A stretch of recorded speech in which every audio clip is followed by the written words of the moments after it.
गंगा में डूबने से बचाया एक बालक ने। 1982 से मैं गुरुदेव की शरण में हूँ। मेरा पूरा परिवार ही उनके विचारों से प्रभावित है, इसलिए मेरे विवाह में दान दहेज की कोई बात नहीं रही। दुर्भाग्य से 1 साल गुजरते ही पत्नी का स्वर्गवास हो गया। ससुराल पक्ष वालों ने मेरे अंदर की पीड़ा नहीं देखी। उन्हें मुझ पर शक था, अतः उन्होंने पुलिस थाने में इस आशय की एक अर्जी दी कि संभव है यह मृत्यु अस्वाभाविक रही हो। थाने से दरोगा आए, पूछताछ हुई, फिर दिवंगत पत्नी के माता पिता भी आए, देखकर सुनकर चले गए। चूँकि हमें कोई खोट नहीं थी, एक चिकित्सक के नाते काफ़ी लोग जानते पहचानते भी थे, इसलिए आस पड़ोस के लोगों की बातें सुनकर आखिरकार वे संतुष्ट हो गए। इसमें हमारा कोई दोष नहीं है, केस तो खत्म हो गया। लेकिन इन घटनाओं से मैं अंदर से टूट गया। जीने की कोई इच्छा शेष नहीं बची थी। ऐसी विषम परिस्थितियों में पूज्य गुरुदेव के सत्साहित्य का स्वाध्याय करने से धीरे धीरे मेरा मन और मनोबल बढ़ गया और जैसे तैसे मैं अपने आप को सहज करने में काफ़ी हद तक सफल हुआ। कुछ ही दिनों बाद पूज्य गुरुदेव ने सूक्ष्म संरक्षण से संबल होकर मैंने अपनी दिनचर्या भी नियमित कर ली। चिकित्सा कार्य के साथ साथ ही मैंने अपना एक क्लिनिक भी खोल लिया ताकि अधिक से अधिक व्यस्त रहा जा सके।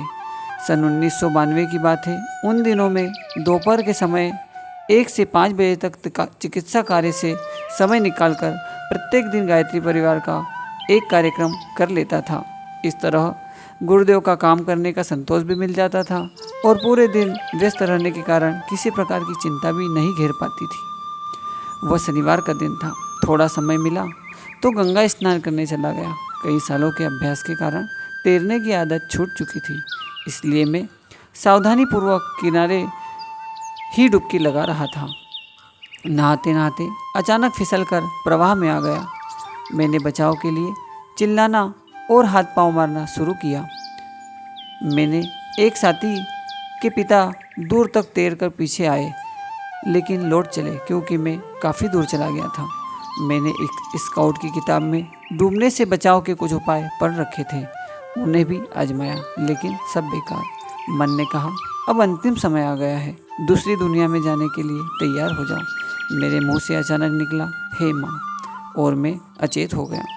कुछ समय बाद चेतना लौटी तो देखा बहुत दूर एक पुल के पास 2 लड़के खेल रहे थे। वहाँ एक नाव भी लगी थी। हालांकि वहाँ पर किसी लड़के या नाव का होना एक अप्रत्याशित घटना थी।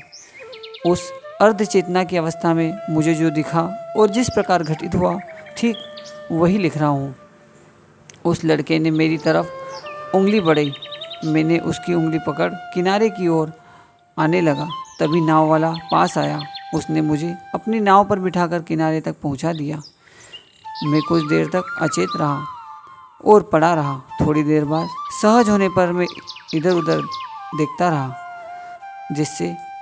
जिसने मेरी उंगली पकड़कर मेरी जान बचाई थी, वह लड़का मुझे कहीं भी नज़र नहीं आया। नाव वाला भी बिना किराया लिए वापस जा चुका था। आज भी मेरा मन यही कहता है कि परम पूज्य गुरुदेव ने ही बाल स्वरूप धारण करके अपनी उंगली पकड़ाकर मुझे जीवन दान दिया और मौके पर नाव लेकर मल्लाह का आ जाना भी उन्हीं की लीला थी। प्रस्तुति अशोक कुमार तिवारी, इलाहाबाद, उत्तर प्रदेश। ओम शांति।